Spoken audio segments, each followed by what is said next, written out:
Hey guys, it's Sim, and this is Wrestling Unlimited, as it's Wednesday, and that means tonight was AEW Dynamite, but not just any AEW Dynamite. It was Fright Night Dynamite. It's All Hallows Eve, and we're in, well, what do they say?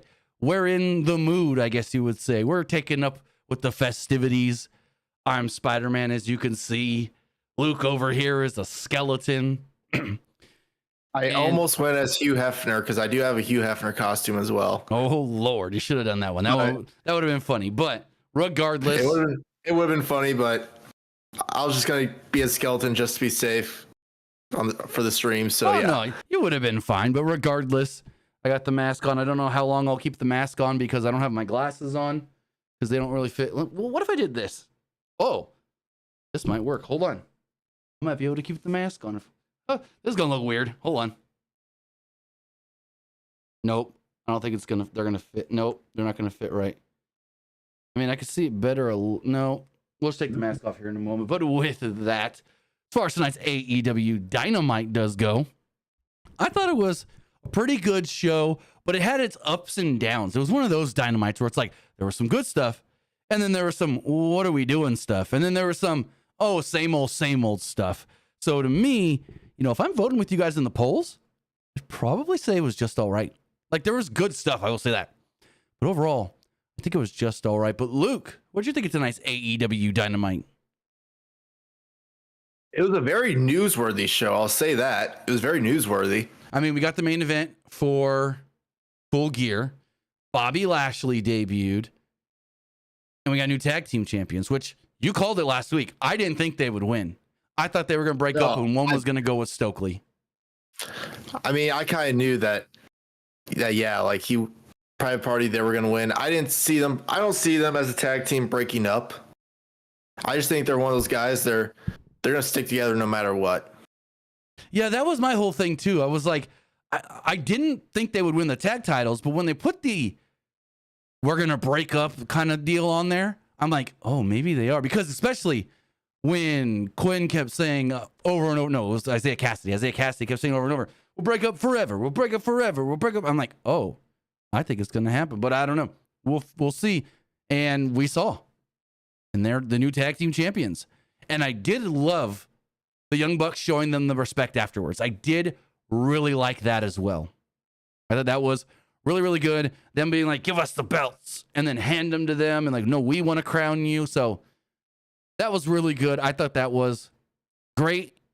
But then on the flip side of things, we had Moxley and the BCC doing the same old bullshit that was no different than any other week. So, yeah. I don't know about that one, but we'll get into all that and everything here in a moment. But I want to say thank you for joining us here. Twitch.tv/PWU Unlimited, YouTube.com/Pro Wrestling Unlimited, and podcast services all around the globe like Stitcher, Spotify, Google Pod, Apple Pod, Anchor, iHeartRadio, and so much more.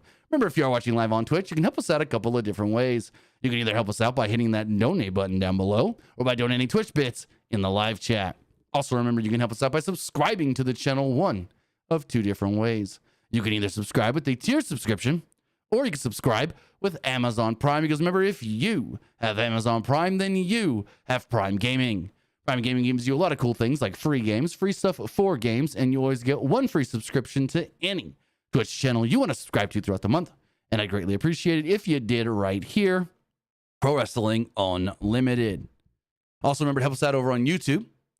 Hit that subscribe button. That way you know when we post new videos. That way you know when we go live. And that way you know when we post to the community tab. Also, remember, hit the join button to support us as a channel member. Even if you can only subscribe at the $1 tier, we greatly appreciate that. And it's whether that's on YouTube or patreon.com/PW Unlimited.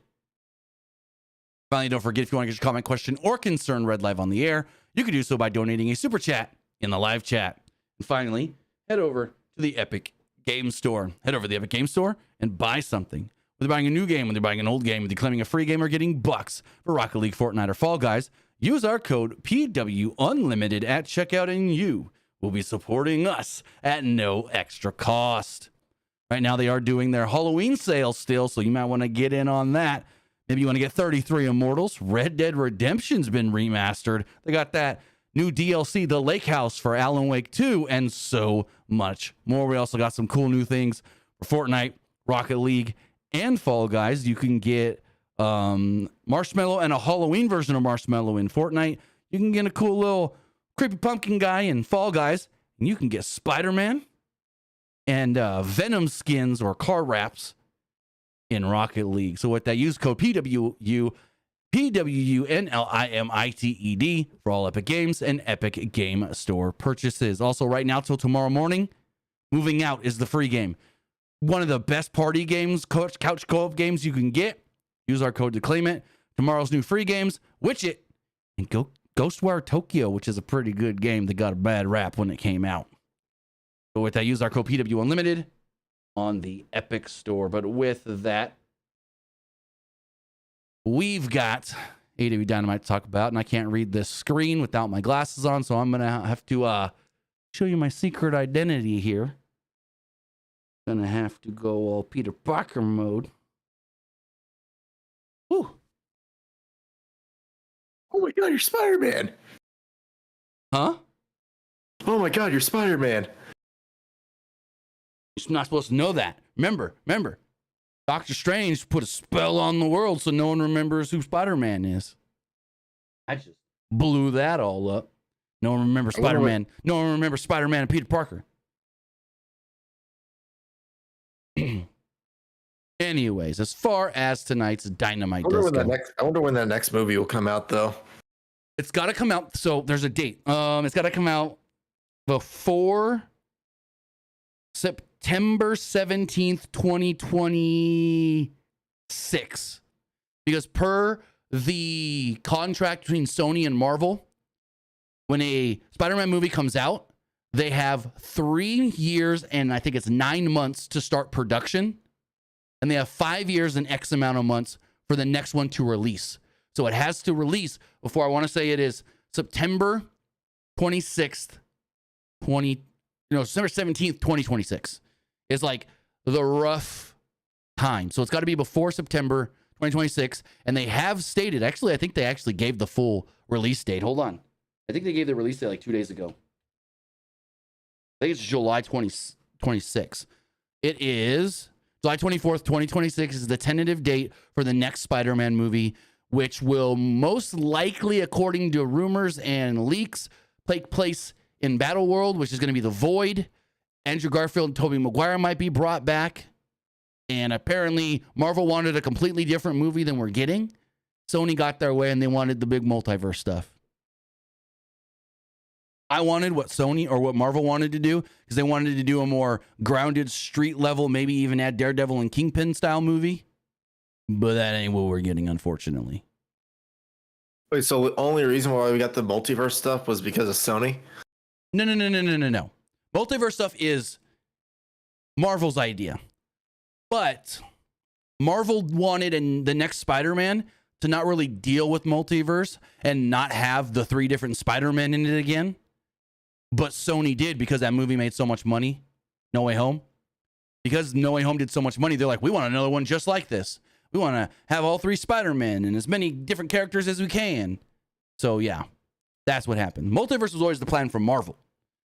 But getting another multiverse movie in the Spider-Man franchise with Tom Holland, that whole different thing. Tom Holland said that him and Zendaya have read a script that's very promising. That there's things that need to be worked out in it. But he's going to be a producer on this movie. But they wouldn't let Zendaya read the script if she wasn't in it. So we know that MJ is returning. So the big story for Spider-Man 4 is no one's supposed to remember Peter Parker, and that Peter Parker is Spider-Man. And basically Ned and Zendaya go to MIT. Peter's got to go somewhere else now, living in Manhattan. And they don't know who he is. So we'll see how it all does play out. But it's supposed to come out after Avengers Doomsday, but before Avengers Secret War. That's the whole thing. Doomsday is going to be interesting. Oh, trust me, I got some theories on that one. I could talk about this stuff for days. I've got so many theories on what they can be doing. Holy crap. I think we first, and I know we're going off on a tangent here, I think we first see Robert Downey Jr. as Doom, maybe even just slightly in Fantastic Four First Steps next year. I think they tease him or show him in that movie, which then leads to Doomsday. And then I think maybe he's even in the next Spider-Man. And then that all leads us to Secret Wars.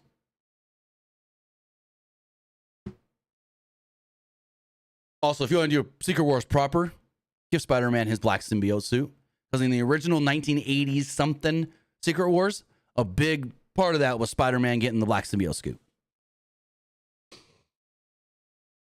Anyways, enough Spider-Man talk. Again, like I said, I could talk Spider-Man and Marvel movies for days. I should start a damn podcast about that kind of stuff. I could talk video games, movies, all that stuff for hours. Anywho, AEW Dynamite from Cleveland, Ohio's Fright Night Dynamite Halloween special. And so a video package plays running down tonight's card. I actually liked this. It was like a preview video. And the way it was done, I really enjoyed. And I'm like, oh, they should give us this every week. It's different. I don't see other companies doing this for their shows. It's different. Anyways. Where was I? When we go backstage, we get footage of the BCC leaving the arena last week, where Claudio said 5 years ago, Jon Moxley built this place with his own hands and won't let it be ruined. But then hear Orange Cassidy's voice, who demands they cut the power or cut the music or whatever. He's like, cut the video. Orange then comes down to the ring. Cassidy comes down and says that he doesn't do this. This isn't who he is, and I'm not a leader. And I'm not going to come out here and talk for 10 minutes like others would. After last week, though, seeing my best friend, Chuck Taylor, get his neck crushed by a chair, he looked around, surrounded by people who shouldn't have been. Those who surrounded him, they were very young. They were the future of all elite wrestling. They have no idea what kind of danger they are in for right now. They have no idea how dangerous Jon Moxley is. So he knew right then what he needed to do and what needed to be done. If Moxley has his way, there is no future of AEW. He will destroy it. And he's never needed AEW. When people like Cassidy, well, they do. Without him, without the fans here in AEW, there is no Orange Cassidy. He doesn't exist without this company. He said that he needs to cut the head off the snake and make sure no one gets hurt. And maybe he'll have to do it alone, just to protect everybody. Cassidy said Cassidy will do what he needs to do by challenging Moxley for the AEW World title at Full Gear and taking the symbol of this company back, taking it out of Moxley's bag and putting it in his backpack. Cassidy tells Moxley to let him know I'm not hard to find. I'm where I am every week in the ring because I'm Orange Cassidy, the next AEW World Champion. And I still don't have a catchphrase. Well, this was good, but it's still not telling us why Moxley's doing what he's doing. And Moxley comes out later and doesn't tell us why he's doing what he's doing. So it's like, they're progressing the story in a way where it's like, oh, we're building to the next pay-per-view. Moxley's now got a challenger. We're doing that kind of stuff. But they're not progressing the story of why Moxley and the BCC are doing what they're doing, in my opinion. What did you think of the promo? Because I thought Orange Cassidy not being a big, long promo guy, I thought he did pretty well here. I thought he did pretty well. I will say the beginning part where they were like showing the vignette and Cassidy was like turn it off. Right. I thought that was kind of cool. You know, it's something different, in my opinion. I don't think we've ever seen stuff like that because normally we just see the vignette. Then the commentators go, it's Wednesday. You know what that means. You're right. We didn't even get Excalibur doing that, did we? No. I didn't even hear that. That was after the promo. Yeah, I didn't even think about that one. But I thought this was effective for building to the pay-per-view, but not effective enough for building up whatever the Moxley storyline is. So Mercedes Monet and Camille were walking backstage when they approached Renee Paquette, asking for Monet's prediction for Camille's match tonight. Monet scolded Paquette before doing her catchphrase and said, just look at Camille. Actually, she doesn't say her name right. She calls her Camille. So that's the thing. She goes, just look at Camille. She's a brick house. Chris Statlander doesn't hold a candle to her. Monet then scolded Renee again for wishing Camille luck, saying she doesn't need luck. She's got the CEO by her side. And then they walked off. We're already going to get a split of Mercedes and Camille after Camille lost later. Because Camille... I mean, go for it. I mean, it wouldn't really make sense, honestly. And if they do that, then this means this whole pairing was for nothing almost. Because it's like Mercedes yelled at her when she lost and was like, go to the back. If I have to do this by myself, I'll get it done by myself. And then she took off Statlander. So I don't know. It's eventually going to lead to, though. But Camille, I can tell you that. Camille standing up for herself and attacking Mercedes. It's basically going to be like a Mariah May and Tony Storm thing. No, I don't think so. I think that's different because Camille's not going to go heel and beat up Tony. I think she's eventually going to get tired of being talked down to by Mercedes and then stand up for herself, kind of thing. In a babyface way, though, for Camille. No. I get what you're saying. Yeah. So, we're about 15 minutes in here. We finally get a match. Like 15, 16 minutes in. It's Adam Cole versus Buddy Matthews. Both men shook hands to start the match, and Matthews backed Cole into the corner after multiple lockups, demanding Cole bring it. Cole kept going to the headlock, but Matthews easily shrugged him off, and he hit him with a couple shoulder tackles. Matthews dodged a super kick as Cole seemed to shake out the ankle, bothering him a little bit. Remember, this is his first match back in like over a year. Oh, I totally forgot about that. Yeah, he has. Tonight was the first match back in a year. Let me see. Adam Cole cage match. When was his last first match? Adam Cole cage matches. Adam Cole's last match was September 3rd, 2023, and it was a tag team match where he and MJF successfully defended the ROH tag titles at All Out against the Dark Order's Alex Reynolds and John Silver. So, oh, damn, just broke the bat. Got the baseball game on over here. Broke a bat. His last match was the tag match at All Out? Yes, All Out 2023. That was his last match. And then they did 2 weeks later, they did the Grand Slam show where he blew out his ankle. Well, I remember the All Out show because I know the original main event was supposed to be Punk versus Ricky Starks for the real world title. Yep. And they ditched that after Punk got fired. All for the best. It was, yeah. All for the best. Anyways, as far as this match does go, where was I? Matthews dodged a super kick as Cole seemed to shake out the ankle, like I stated.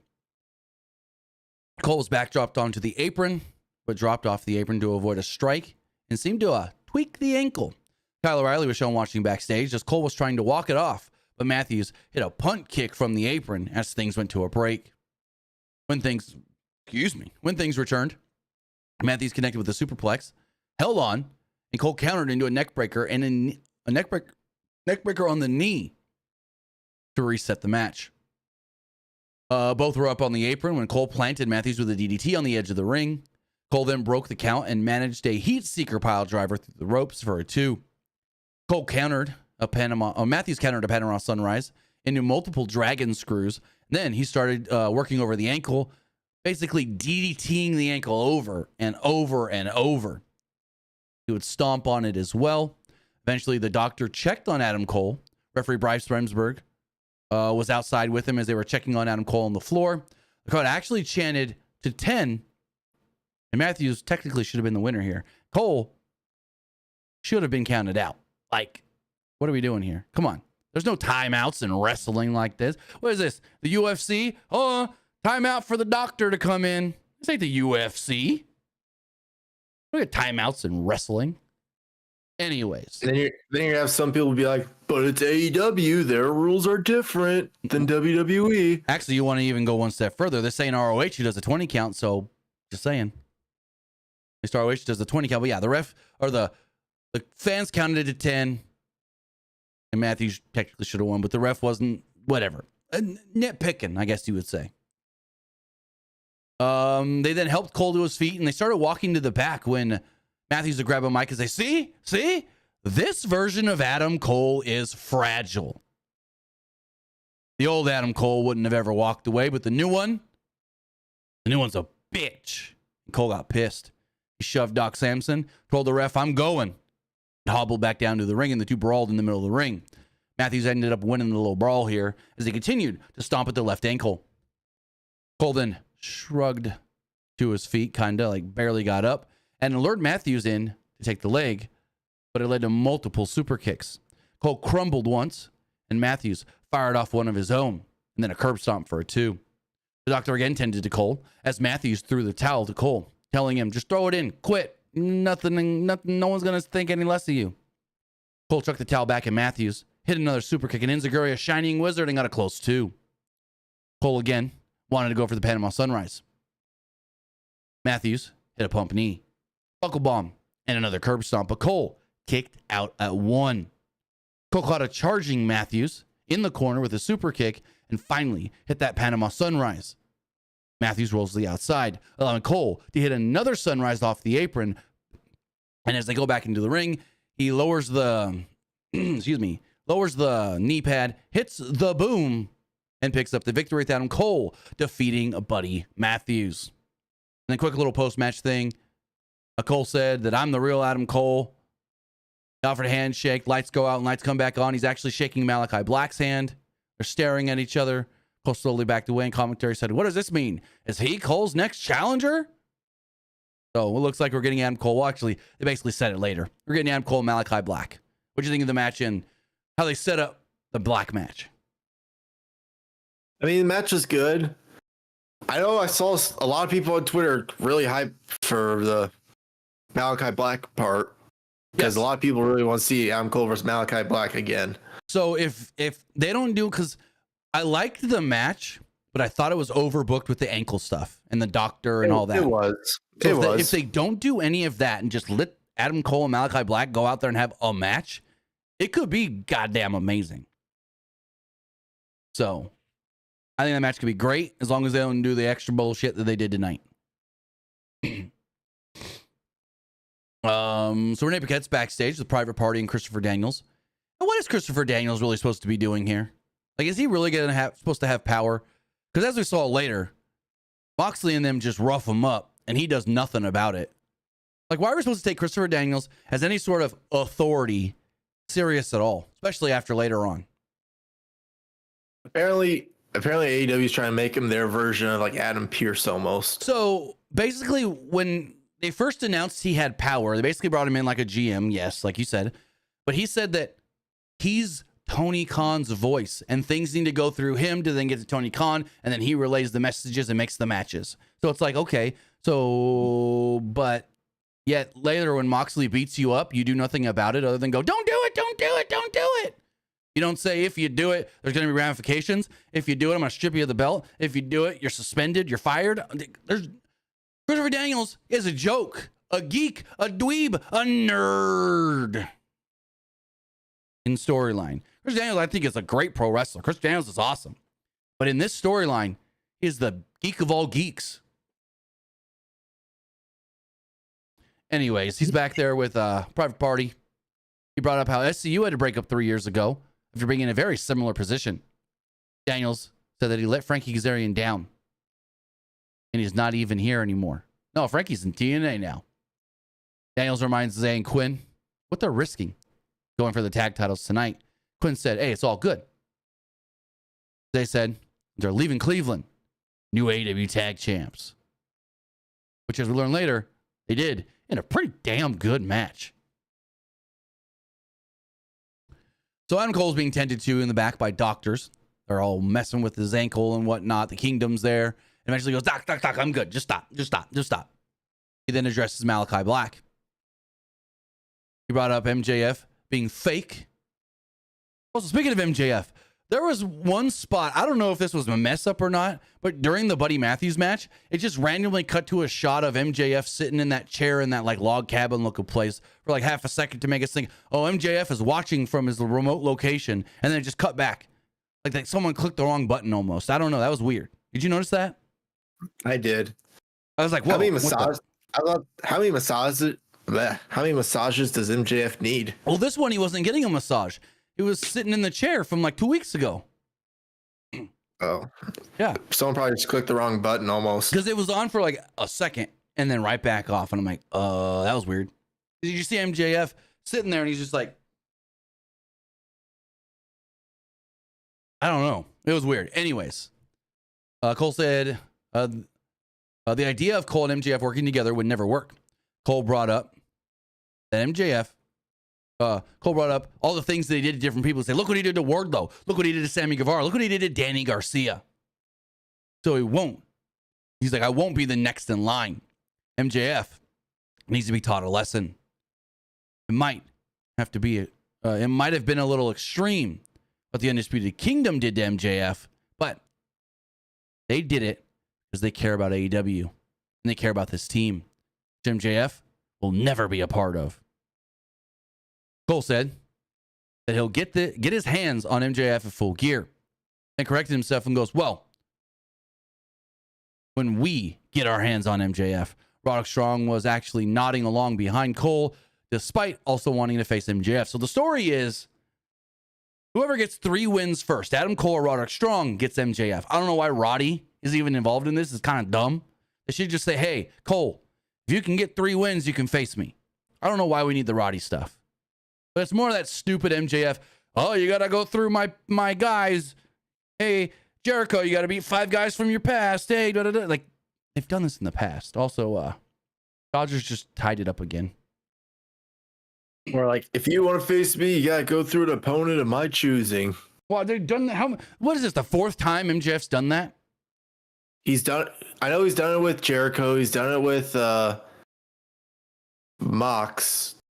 They've done it with Danielson. Yep. That's what it was. Mox. I remember Jericho and Danielson. I couldn't remember Mox. The Mox one, it was W. Morris. It was Big Bill, actually. Yep. I know the original one, it was supposed to be Karrion Kross, but they switched to W. Morrissey because they said Kross wasn't allowed to have Scarlett with him. Mm-hmm. And Jericho one, it was Nick Gage. Well, Jericho was Nick Gage, Juventud. Oh, who were the 5? There was 5. Nick Gage. There was 5 of them? I believe so. Hold on. Chris, Jericho, MJF, 5. I don't know what I'm. For the 5, yeah. The 5 lavers of Jericho. Let me Google it. 5 labors of Jericho. Trying to remember. So MJF was the last one. There was Juventud Guerrero. There was Nick Gage. I'm trying to remember who all 5 were. I don't even remember now. Chad, if you remember all of them, let me know. I can't remember all of them, and I'm not really seeing it here. I know there was Juventud, Nick Gage, MJF was the 5th. Oh, I think I might have got it. Nick Gage. Nope.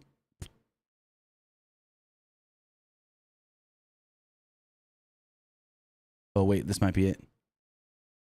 I may have found it. 5 labors of Jericho. Okay, it was Nick Gage, Juventud, Wardlow, MJF on Dynamite, and then MJF at the All Out. That's what it was. At least that's what I'm seeing here. Might be right, might be wrong, but yeah, that's what I'm seeing here. Dodgers just took the lead 7-6. As long as the Yankees don't win, I'm happy. Not a Dodgers fan, but when you're from California, you root against the Yankees, just saying. I'm a Cardinals fan, unfortunately. They're not bad. I used to like the Cardinals back in the day. Mark McGuire. Hey, right now all they care about is selling tickets. They don't care about winning. No. As a kid in like 5th, 6th grade, Mark McGuire and Sammy Sosa going over that home run record was the coolest thing. Hey, when I was a kid, I got to see Albert Pujols and Yachty both in their primes on the same team. Nice. I saw Pujols once he was with the Angels, and he was kind of at the end of his career. So moving forward, Kyle Fletcher and Don Callis come out. This is a whatever kind of segment. Kind of just more of the same. Like I said with the Moxley stuff, they're just repeating the same stuff over every week. And this was more of the same. They're just saying and doing the same things with Don and Fletcher. So, Fletcher and Callis come out on the stage, the loud boos. Callis says, Kyle Fletcher has something important to say. And he goes, I want to say something, but I want to bring out Will Ospreay. Come on. And then nothing. And he goes, one more time, Will Ospreay, come out. Nothing. All of a sudden, the music in the video of United Kingdom plays. And out comes, we haven't seen him forever, dun, dun, dun, Mark Davis. Mark Davis comes out the babyface tunnel. And Fletcher was not expecting this. He went in for the hug, and Davis shoves him back and goes, no, I ain't here for this. Davis says that he wish that they could all be the same. They wish this could be like the good old days. But Fletcher knows Ospreay is at home because of what he did to Will. Davis doesn't know who he's even looking at anymore. Fletcher said, what's happened since Davis has been away was Callis has opened his eyes to realizing that Ospreay never cared about either of them. It was always about Ospreay and what was right for him. Davis should forget about Will Ospreay since Ospreay forgot about him. Fletcher said that he made sure Davis will always have a spot in the family. Davis said they had an empire and Fletcher destroyed it. He then walks off, and Fletcher said, a day will come soon. Davis will make the right choice, the hard choice. So yeah. I don't know if Mark Davis is like back. I don't know if he's cleared. He's been dealing with the injury that they've been keeping very secretive. But I mean, at least it was something different, and it's bringing in another person that's got that history with Will Ospreay and Kyle Fletcher. So it is another cool wrinkle, but at the same time, it's not too much different than what they did last week of the whole, Will Ospreay, come out. Will Ospreay, oh, wait, you can't come out because you're not here. So what do you think of the segment? I was kind of surprised by Kyle Fletcher's return. You mean Once I heard the music. You mean Davis? I mean, oh yeah, Davis. I wasn't expecting it either.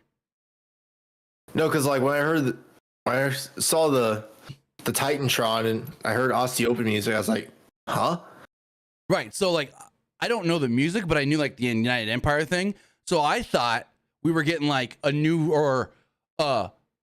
I thought Will was coming out and it was like going to be the old Will Ospreay of New Japan when he was United Empire and all, you know what I mean? So I thought like Will Ospreay was going to come out and be like, hey, remember this? Remember us? That kind of thing. But Mark Davis was a great surprise. I will say that.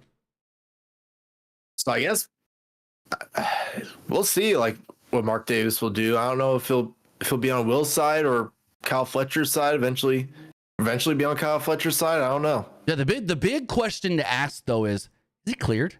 Can he wrestle? What can he do? Oh, we do have a couple bit donations here from Muscleman85. He says, what's up with the Wardlow? Last we heard he had a knee injury and haven't heard anything since. And then he also says, when's Malachi's deal up? Also, do you think AEW should stop signing former WWE guys if people keep comparing them to WCW? As far as Malachi's deal, I want to say it's up in like 26 or 27. And then as far as like stop signing other former WWE guys, that's a tough question to answer because it's like yes and no. You don't want too many former WWE guys, but then at the same time, it's like, oh, so now we have to tell these guys that are no longer with WWE, whether they were cut or didn't want to stay with WWE and left, you're not allowed to go to AEW because you were in WWE. That's the double-edged sword thereof. No, AEW should have more homegrown talent. AEW should have more guys that they've built up and we didn't really know before, but then you're hurting those guys like MVP and Bobby Lashley who didn't want to stay in WWE. They made the decision to leave. So are we to tell them, oh, you didn't want to be there, but you can't go here? You know what I mean? Am I wrong there? I mean, you're not entirely wrong with that statement, but like my whole thing with this is like, so like when AEW first started, you had guys you started out with guys like a Darby Allin, a Sammy Guevara, like Britt Baker, you know, guys we've seen before in the indies, but like they need a place to sign. Right. And they did sprinkle in those WWE guys, Cody, Jericho, Mox. Yeah, with some vets as well. But then like a few years later, they started bringing guys like an Adam Cole, a Bryan Danielson, and then they just bring in Bobby Lashley as well. You know, guys who are like TV ready. Okay, here's my question to you.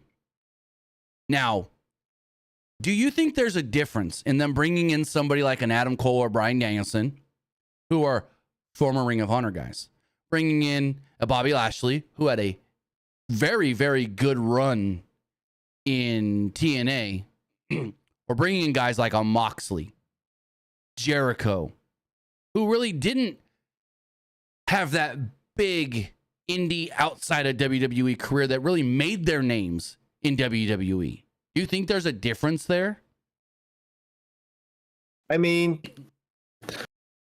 well, Bobby Lashley, he did stuff in WWE before he went to TNA, Well, though. see, here's my thing, though. It's like Lashley went to WWE, then he left and had a good run on the indies, but a very, very successful career in TNA, then went back to WWE. So it's like you can almost, because it's like I'm trying to think of guys that's like, yeah, people knew who John Moxley or Jonathan Good was before he went to WWE, but it's not like he had a big name before going to WWE, like a Danielson, like a Adam Cole, even like a Tyler Black, Seth Rollins, who was a former Ring of Honor champion who had a big name on the indies before going to WWE. Moxley is somebody who, yeah, he was on the indies. He worked some good matches that people can go back and watch, the CZW stuff and whatnot, but he didn't have that, like, he wasn't a top indie guy. You know what I mean? He didn't get his biggest, like, I'm kind of contradicting myself here, but it's like he didn't have that big indie name like some of these other guys did. Same with Jericho, but Jericho's a whole other thing because Jericho was working indies, then he went to WCW, then WWE, and that was it, really. So it's like, what I'm trying to get here is there a thing where it's like, well, guys that made their name before going to WWE, they're cool with bringing them in. They're fine.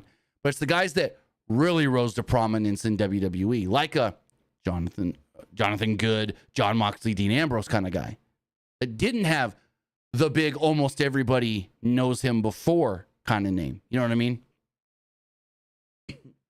Yeah, but I know to a lot of fans, even if someone who did like really well in Ring of Honor, like a Bryan Danielson who did well in WWE, even if they were in WWE for like still a short time, fans are still gonna like view it as like, oh, they keep bringing in like these WWE guys. No, you're not wrong. And it's also like a CM Punk thing. At one point, CM Punk was the biggest name outside of WWE. So, and then he went to WWE and became one of the biggest names in all of professional wrestling ever. So, I don't know. I don't know the whole like it's a double-edged sword on bringing in too many former WWE guys. Because again, like I said, if you're released by WWE and they quote unquote didn't want you, that's one thing. You got released, you're out there, whatever. But if you're someone who's like, I don't want to be here no more, I want to leave. But where do I go? I can't go.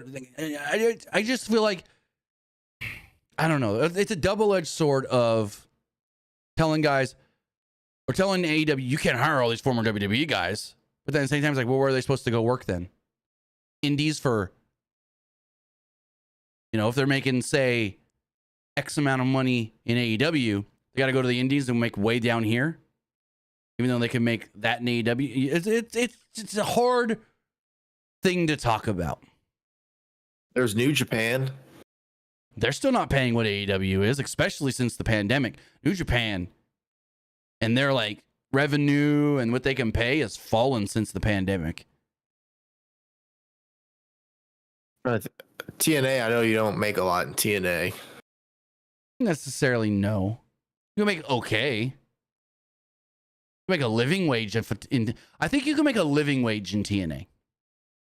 But You can, but Oh, another That one. was like- Another one. Swerve. Swerve had a big name before going into WWE. He worked Indies, Lucha Underground, that kind of stuff. Went to WWE. Really, it was mostly just NXT. Did a small little run on SmackDown. But then that's another one.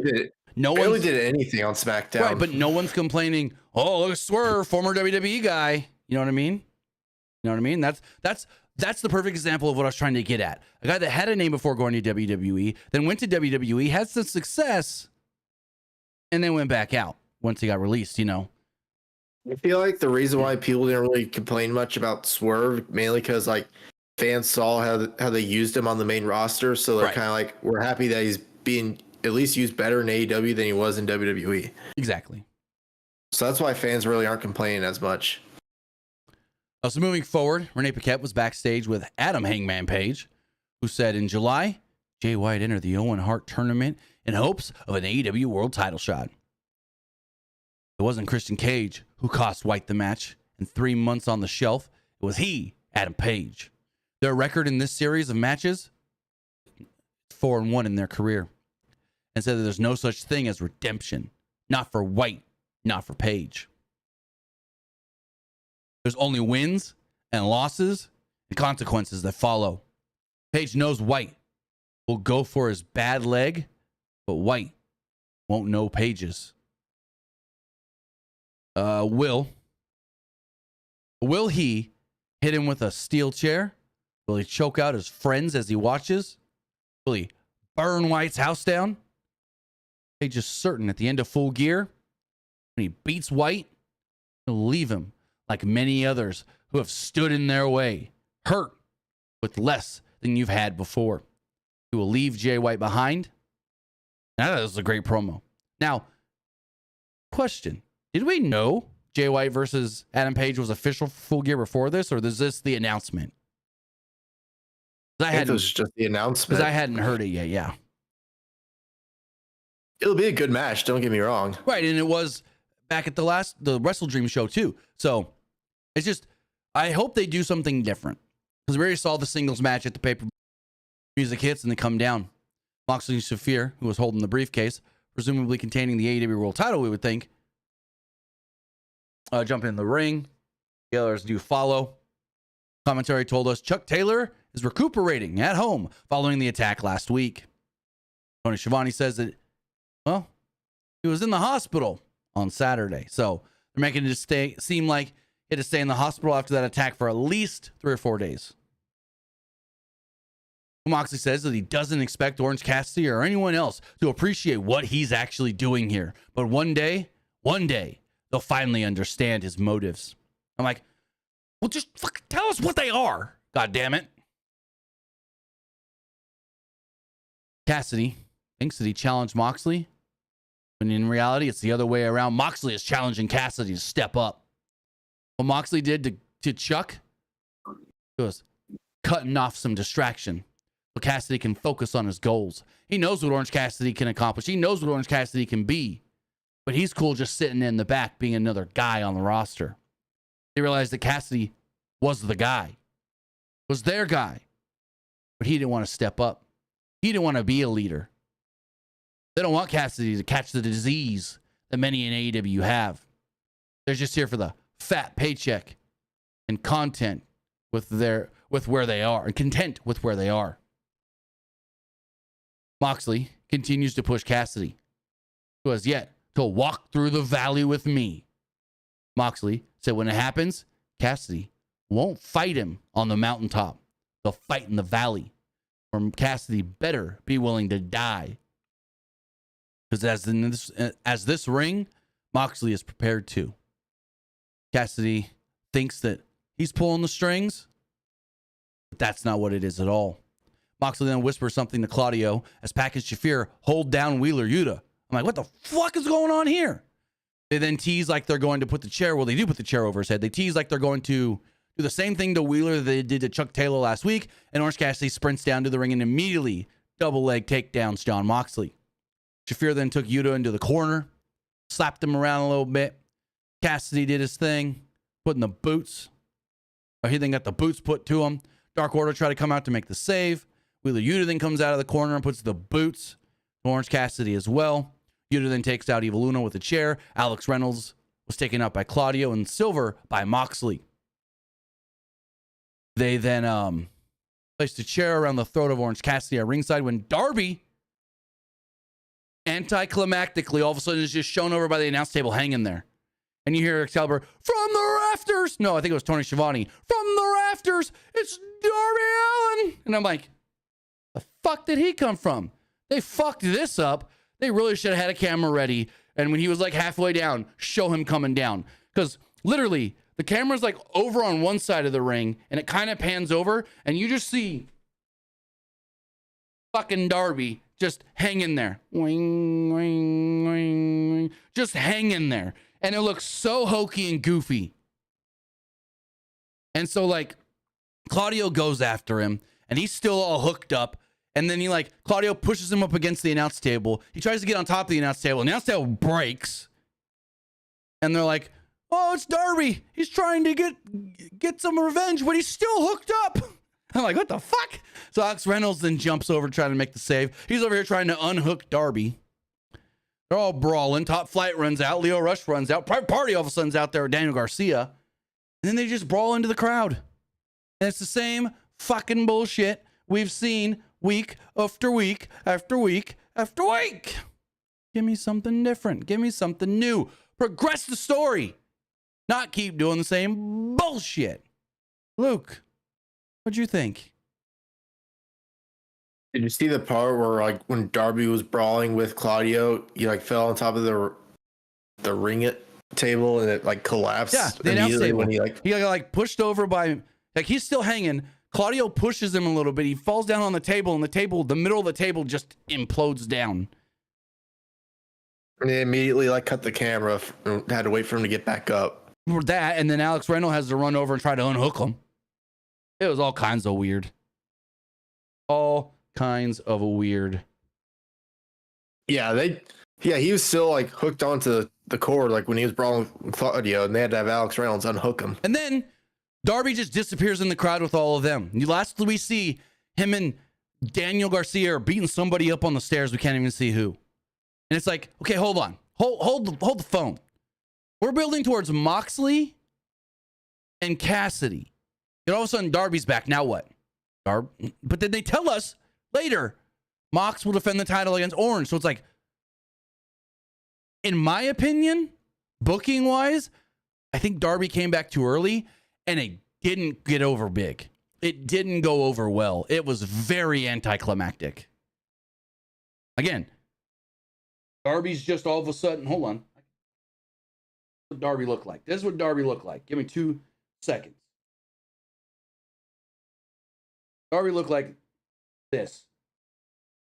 First time we see him tonight. He's just ring, ring, ring, ring, just hanging there, just bouncing, hanging there. And then Claudio finally comes over and shoves him. It wasn't good. It wasn't good. Elite. Luke is not Venom. He's a skeleton.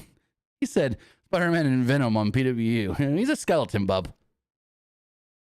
I mean, no. I mean, I don't have the skeleton mask or anything. All I got is a hood. But he thought you were Venom because I'm Spider-Man.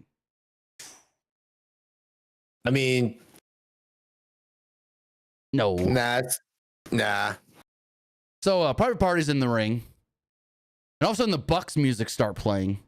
They call for a referee and everything. And commentary's like, well, I guess we're getting the tag title match right now. Hey, can someone come fix our table? So we do get that tag title match. The Young Bucks, Matthew and Nicholas Jackson, defending against Private Parties, Isaiah Cassidy and Mark Quinn.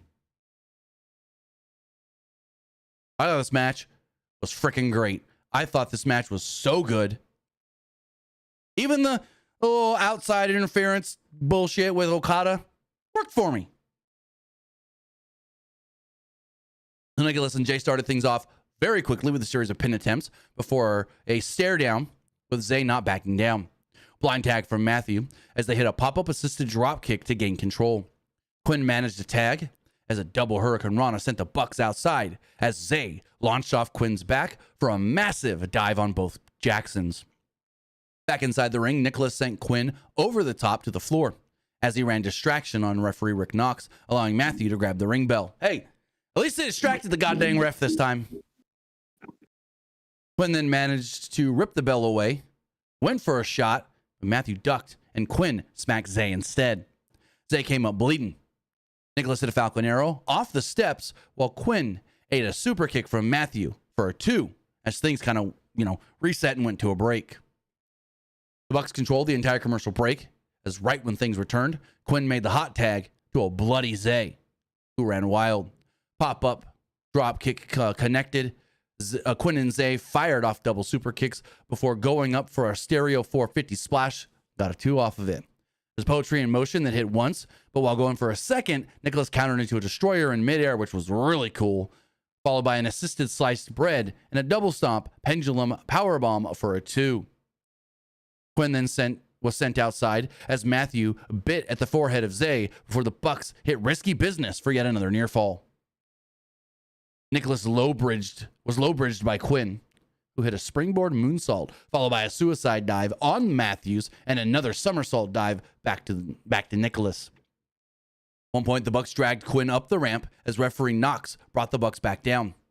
Distraction, though, with the ref now looking, allowed Okada to come out and hit a tombstone on Quinn before running back to the back. There's a powerbomb / enziguri combo on Zay. Nicholas then hit a springboard Hurricane Rana into Matthew Cutter, which was basically like a gin and juice variation. Caliber called it milk and cookies, which got a laugh from me. I liked that one. Like, it's the milk and cookies. The Bucks pumped up the shoes as Zay ate a super kick party, but he kicked out. The Bucks then called for the EVP trigger, but Zay collapsed before they can do it, which they went for again, and Zay ducked. The Bucks collided knees and got a small package for Zay got a small package for a 2. Zay then fought off of a TK driver, but was ultimately caught with an EVP trigger and again kicked out at 2 as the crowd was going wild for all these kickouts. And again, I've said it before and I'll say it again. Isaiah Cassidy is the star of Private Party. He's the better of the two, unfortunately. I'm not going to say he's the Shawn Michaels to Mark Quinn's Marty Jannetty, but I'm just saying. Nicholas connected with the V trigger as Matthew hit a one-winged angel, which, hey, another Omega tease. Also, you see the Omega news for New Japan? What was it? Kenny Omega is going to make a special appearance on the November 4th New Japan show. We don't know anything past special appearance. Now, this is the second thing he's done with New Japan in the last month and a half, because he also did a video with Tanahashi where he talked about his top moments in New Japan and then said that soon he would like to team with Tanahashi. I honestly against think the Young Bucks. Yes, I honestly think Omega's either cleared or knows he's about to be cleared, and we're getting something big. Now, they didn't say if Omega's going to be, doing anything physical at the Power Struggles show on the 4th. We don't know anything in that regard. But it's also interesting to me that Kenny Omega's first real big appearance is being gone forever. It's not for AEW, but for New Japan. I granted, some are going to say, well, it's in Japan. It's not like it's in North America. But still, kind of interesting. Honestly, like when they hit the one-winged angel, I thought that was going to end it. I did too. Because Quinn barely kicked out. I thought that was going to end it. Well, Zay barely kicked out when Quinn, and then Quinn kind of made the save and finally got his way back down to the ring. Whole thing. Go for it. No, but I thought that was going to end it because I thought if they're really going to split up Private Party, then that would have been like a very unique way to end it. Be like, hey, we just ended somebody's friendship using your own move. Matthew was then sent to the outside. They hit the gin and juice and pinned Nicholas to become the new champions. Have you also noticed that Nick usually is the one to take the pin for the Young Bucks? It's 99% Nick always taking the pin. I did not notice that. Yes. If you go back and look, I'm not saying Matthew's never taken the pin, but it's usually Nick taking the pin, which is interesting. So the match ends, and Rick Knox goes to hand the titles to Private Party, but the Young Bucks yank them. They want to hand the belts over to Private Party, show them a little bit of respect, and they give them the ring as they celebrate. They go celebrate in the crowd. Great moment. What did you think of the match and new tag team champions? I expected Private Party to win. Yeah, you did. And I know that sounded very disappointing.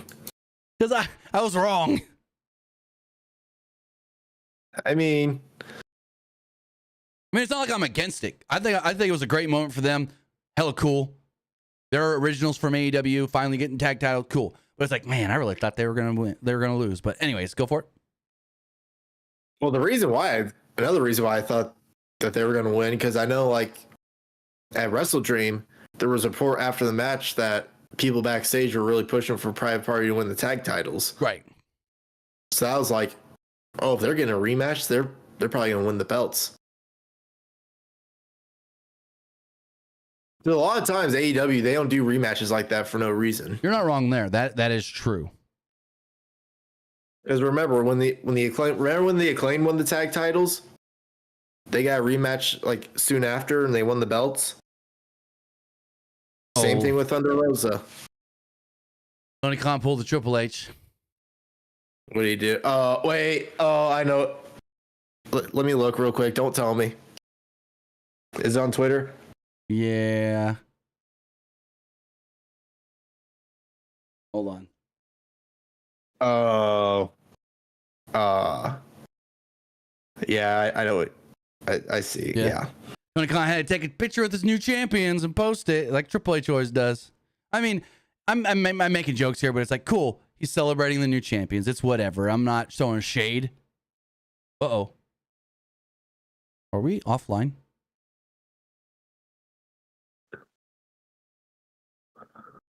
Twitch is telling me we're offline, but YouTube's telling me we're still live. Let me double check this. I think we're still live on Twitch. So okay, we are. Me. Okay, that was interesting because mine was telling me we were offline, but I have remedied it. Okay, that was weird. It told me that it went down for a second. Maybe it did. I don't know. We're having big ass storms here. We're on tornado watch, ladies and gentlemen, so my internet can go out at any time. Anywho. These goddamn Dodgers about to win the World Series. So this is when they tell us it's official. 4 full gear at the Prudential Center in Newark, New Jersey. Jon Moxley will defend the AEW World Championship against none other than Orange Cassidy. Jamie gets backstage with Jamie Hayter and Penelope Ford. This is a little awkward. She goes, Penelope Ford has gotten it with Tony Khan that there's going to be no physicality here tonight. And Jamie goes, oh. Like, what? Jamie Hayter wanted to beat her ass tonight? Whatever. Anywho. Ford says she's gone through glass, barbed wire, skewers in her head. So she's going to take what Hayter took from her. Hayter said that Ford is lucky. And next week, she's going to mop the floor with Ford. Okay. I've literally got no excitement for this match whatsoever. You? Nah. Yeah, I could care less. Unfortunately. Because I'm a big Jamie Hayter fan. I think she's great in the ring. Penelope Ford, not bad. Because I'm a big Jamie Hayter fan. And I could care less about this match.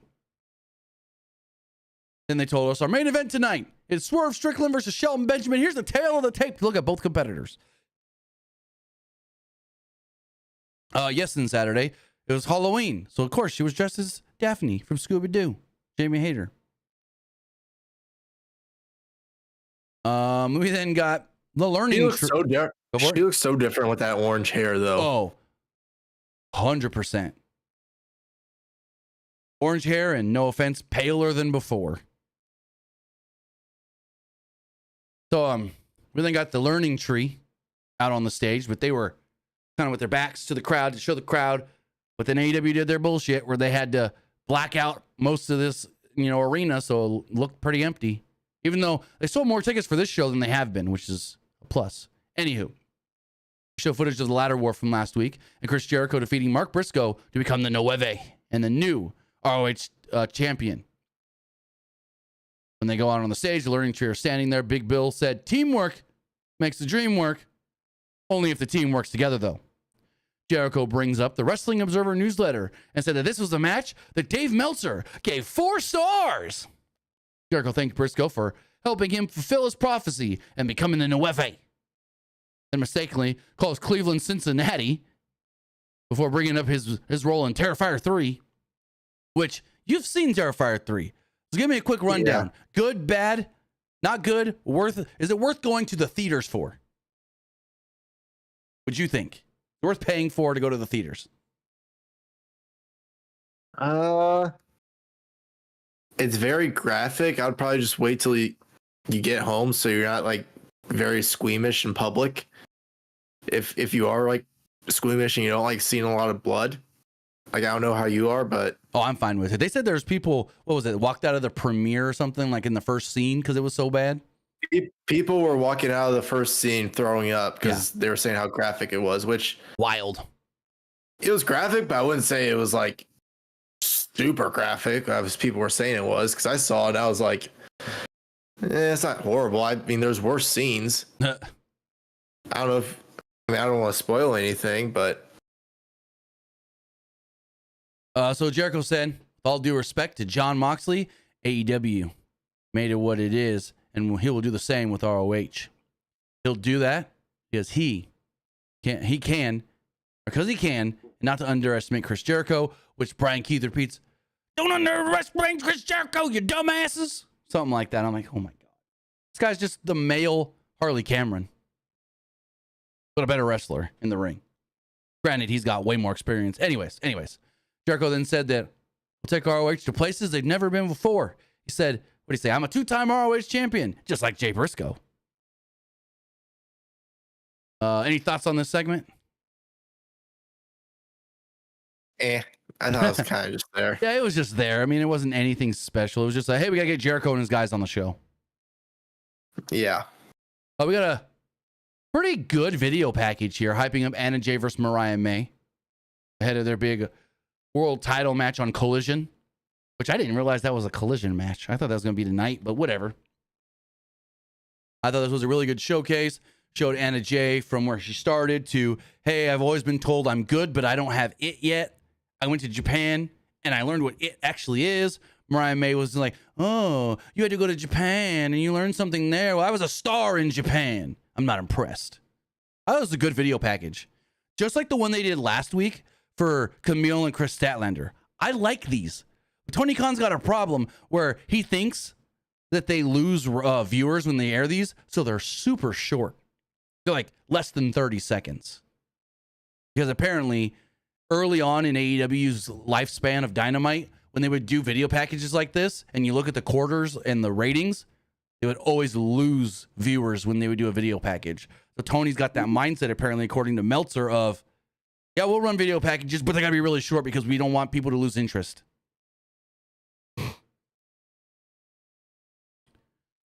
So then things got a little weird. Alex Marvez is like, I'm trying to get a word with the Young Bucks. Jack Perry then runs up. Then Dan Garcia plays the goddamn street thug. I'm like, this is weird. You're supposed to be the baby face. You're roughing up this guy like you're the goddamn street thug heel. And Jack Perry's just trying to walk away. And Garcia's like chasing him down. And then he shoves him up against the wall. He's like, you're going to be next. Your boys lost the titles. And you're going to lose yours next. So watch out, Jack Perry. And I'm like, this guy's a gangster. He's a thug. And he slams Perry up against the wall. Perry tried to fire back at him, saying, the crowd used to dance to you, and smirked at Garcia, who stormed off. And it finally gets to the locker room. He opens the door. Brandon Cutler's like, we gotta go. They're like throwing all their stuff in suitcases. Okada's like, oh my God. And then like they're shredding papers and everything. And Matt's like, Jack, close the door. We gotta talk. We gotta get going. And like, what the fuck is going on? And it doesn't get any better later. What'd you think of all this? This was weirder than weird. Yeah, this was really weird. Like they're shredding papers and documents they don't want people to see. and like they got to get out of here because they know what's coming and they don't want to be around for. I don't know. There's more after this next match, which is Chris Statlander and Camille, which was just there. I expected more out of it, but I really probably shouldn't have. I don't expect a lot out of this. I've honestly. seen Camille have good matches, but it's like the last couple of weeks, like that match with Queen Aminata was bad. And this one was a little better, but not much. So the power advantage kind of didn't go to either of them. They're both pretty powerful, but Camille eventually does get the advantage with the early shoulder tackle. Statlander popped up as Camille was posing and took her down for a stalemate. Camille then low bridged, but hung Statlander on the top before hitting a lariat, taking control as we go to commercial break. Back from the break, Statlander hit a snap power slam, and the crowd was very into Chris Statlander here as she sidestepped Camille pump kick. She then hit an F5 and got a 2 off of it. Statlander did miss a 450, allowing Camille to hit a Rough Rider for a 2 of her own. The torture axe spin into a power bomb that connected, but Statlander kicked out. Camille wanted a tombstone, and Statlander reversed it into the Wednesday Night Fever to pick up the victory. Camille does win, and after the match, Monet attacks Statlander from behind with the TBS title. She then takes the match and berates Camille and says, if you can't get the job done, you don't need to be out here. Go to the back now. If I have to do this on my own, I'll do it on my own and do it right. And then she kind of sits over a motionless Chris Statlander, holds her face up. And yeah. None of this was good. None of this was good. No. I got a video package of the recent history between the Patriarchy, Chris Sabin, and Hook. Backstage, Christian Cage offered an olive branch to Hook next week and said, hey, let's just talk this out. Let me explain what happened. Okay. Grape gets them backstage with a conglomeration, as Mark Briscoe said that the ROH World title means a whole lot to him. Then brought it back, ladies and gentlemen. We got the word of the day. He missed it last week, or actually 2 weeks ago. There's a week recently he missed it. But the word of the day, instability. It's Chris Jericho has none of that. After letting Jay Briscoe's name come out of his mouth yet again, it's going to be for the last time. Briscoe said, they have 3 of them. You got 3 of you. 6-man. Fight without honor next week. Basically, we're getting a 6-man street fight next week on the show. That should be fun as hell. Oh, yeah. Then the Young Buck weirdness keeps on going. The Young Bucks are leaving the arena. They got all their bags and gear and a bunch of boxes. Oh. Breaking news.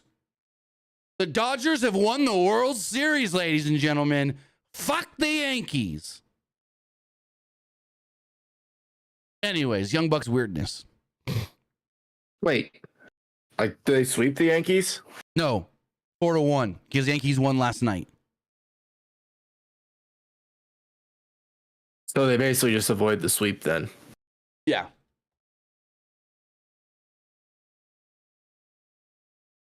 Wait 1 second.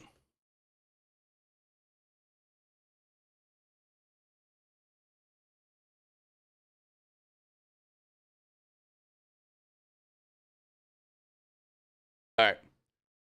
Had to taunt a friend from New York.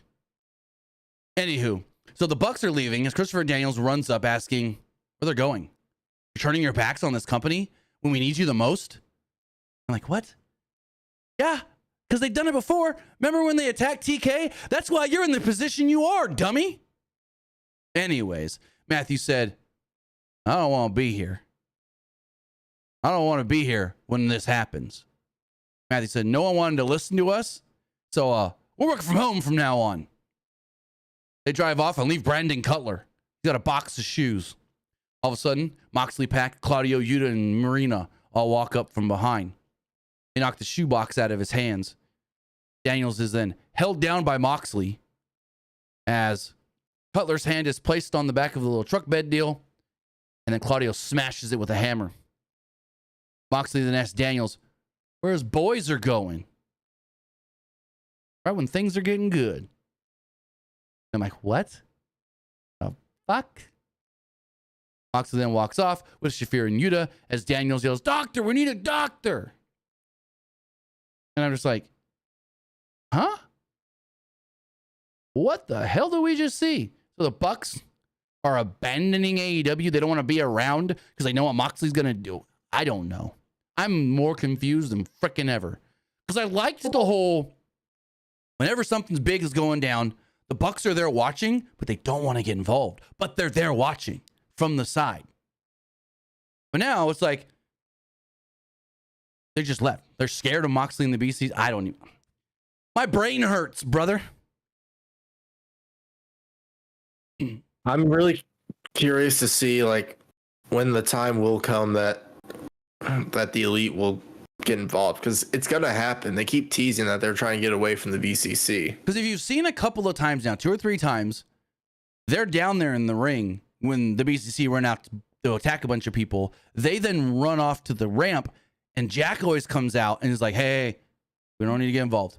Back it up. No. Let them do their thing." So it's just weird. Like, they took all their stuff, they left. They were shredding documents that they didn't want people to see. Like, what? I get it. Pro wrestling is supposed to be a male soap opera, but this is just Young and the Restless weird. General Hospital, all my freaking children. One day at a time. Have you seen the segments of Stephen A. Smith in General Hospital? Hmm? What? Stephen A. See that? Stephen A. on General Hospital. Hang on, let me look this up real quick. Hold the phone.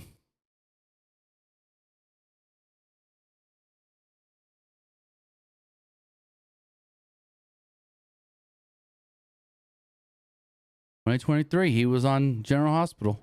What the shit?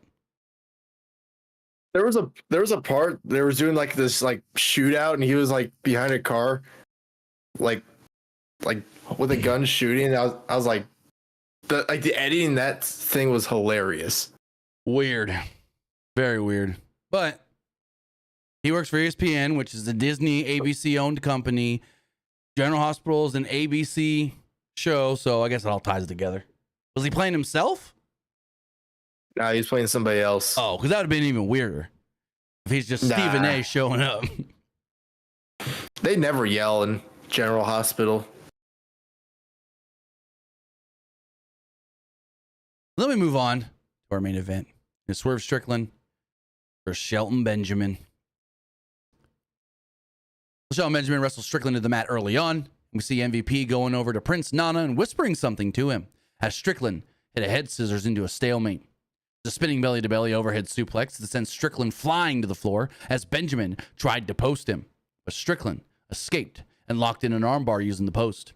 Benjamin recovered and sent Strickland from the apron to the guardrail repeatedly before slamming Strickland down back into the ring.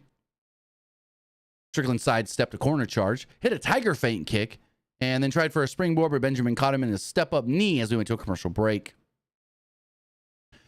Back from the break, it was all Benjamin using the power to take the advantage. Strickland did at one point battle back and hit his corkscrew kick to reset the match. Once they were wrestling around, they fell to the outside. They got back in the ring after fighting on the apron, and missile dropkick connects for a near fall for, I want to say, Benjamin. I didn't write that right, but Strickland then hit a rolling flatliner, but Benjamin caught him mid-move and spiked him with a DDT for a 2. Both men slowly rose in a stare down, traded kicks at the same time, with Benjamin crumbling and Strickland hitting the house call and a 450 splash for a close 2. There's a kick out that led Benjamin to a waist lock and hit a release German suplex and a step-up corner knee. But a desperation rolling flatliner answered from Strickland that led to a double down. Crowds losing their minds. Strickland goes to the top, and Benjamin leapt up to meet him there, only for Strickland to slide down and hit a Liger bomb.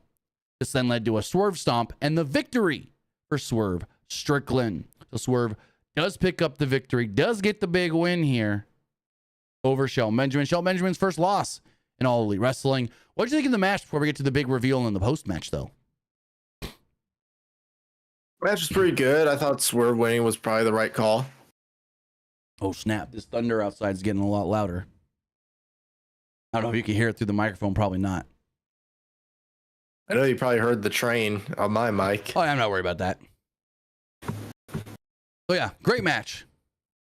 These two worked very well together. So then the big post-match reveal. MVP is on his phone and makes a call saying to... Okay, so... Go for it. So, like, when I saw him make the call, the lights go off for like a second, then it came back on, and I was like... That was weird. That was kind of... I did not get that part, actually. I really didn't. I think somebody hit the wrong button. There's a lot of people hitting wrong buttons on this show. I'm going to say it right now. It happens. A little more than it should, but anyways. So I think what happened was, because the lights go out for a second, we hear the drum roll, the brrrr, and then Bobby's music hits, which kind of has the same start of his WWE music, if I heard it correctly, because I could have swore I heard the bum ba-da-dum bum kind of deal. Am I wrong? So bum ba-da-dum bum bum bum bum bum bum ba-da-dum bum bum ba-da-dum. It has that same. It has a similar drum beat to it. Okay, so I wasn't wrong. I wasn't losing my mind. Anyways. I'll have to listen to it again. But yeah, the lights come back on. Bobby Lashley comes out. I felt like the lights should just maybe, if they wanted it to be a little more of a surprise kind of. I get what they were trying to get at, but I think the lights came on a little too quick, so it felt like a mistake. Bobby comes out on the stage. Big reaction. It says Bobby Lashley on the screen. He's got the same type of graphics as Shelton. Lashley walks down and gives MVP a big hug as Excalibur immediately puts over how Lashley can easily make a claim to a shot at the title. Lashley and Strickland are face to face as the crowd is chanting, "Holy shit." Benjamin popped up on the apron, distracting Strickland long enough for Lashley to hit him with a clothesline and a big ass, and I mean big ass, spine buster.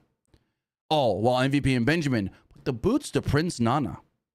Benjamin hit a big boot on Nana while Lashley locked on what they called the full Nelson, not the Hurt Lock, on Strickland. So then you hear someone yell, 90 seconds. And then you hear someone, 45. So they're telling them, hey, we got to go off the air. We're already well over time. I thought that was fucking hilarious. I didn't hear that part. I did not hear that part. I heard someone yell 90 seconds, and I swear I heard a 45. Because remember earlier in the show, they're like, this is our main event, and we're allowed to go as long as we need. And then Tony Schiavone goes, even if that means past the top of the hour. And they went like 8-9 minutes past, if not more. I think they went like, yeah.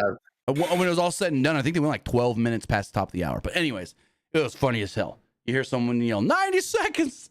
Something like that. I heard something 90 seconds where. Anyways, referees and security run down. With security getting their asses handed to them.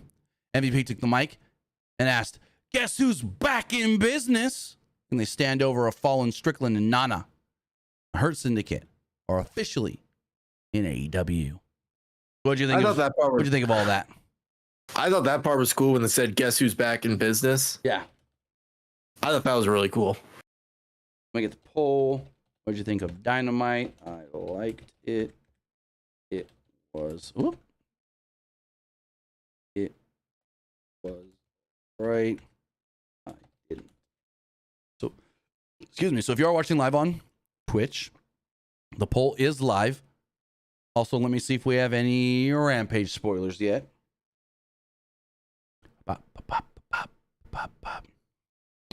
Kyle Fletcher vs. Commander has been announced for Collision. That's random as all random. I'm not seeing, let me check one other website.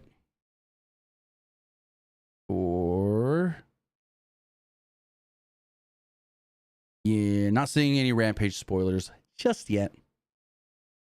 With that, let's check the polls then.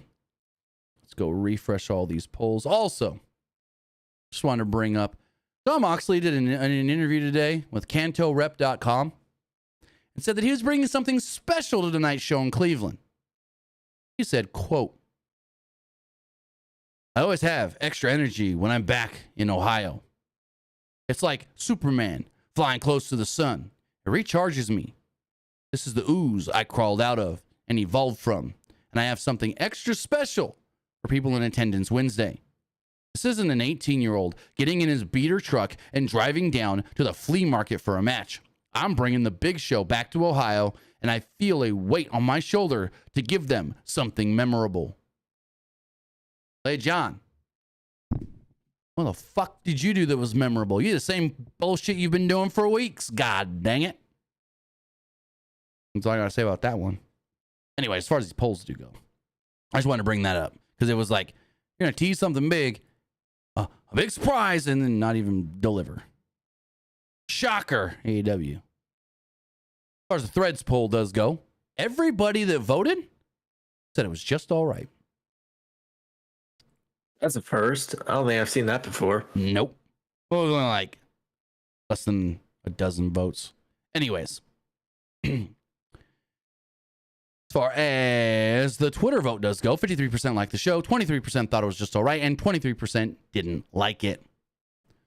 Looking at the YouTube community poll, 71% liked the show, 14% thought it was just all right, and 15% didn't like it.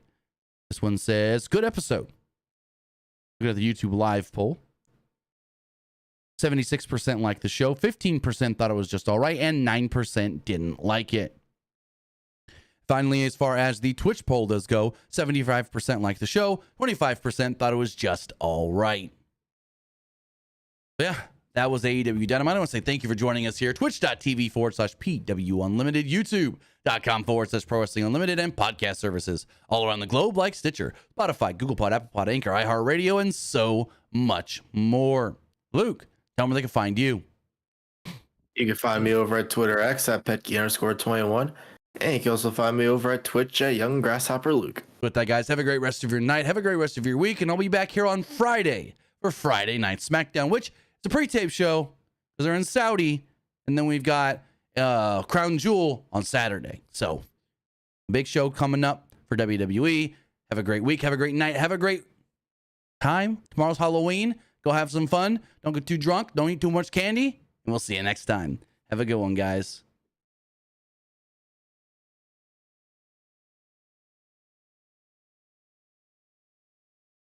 All right, really quick, if you're still watching on Twitch, we're going to hit up a raid.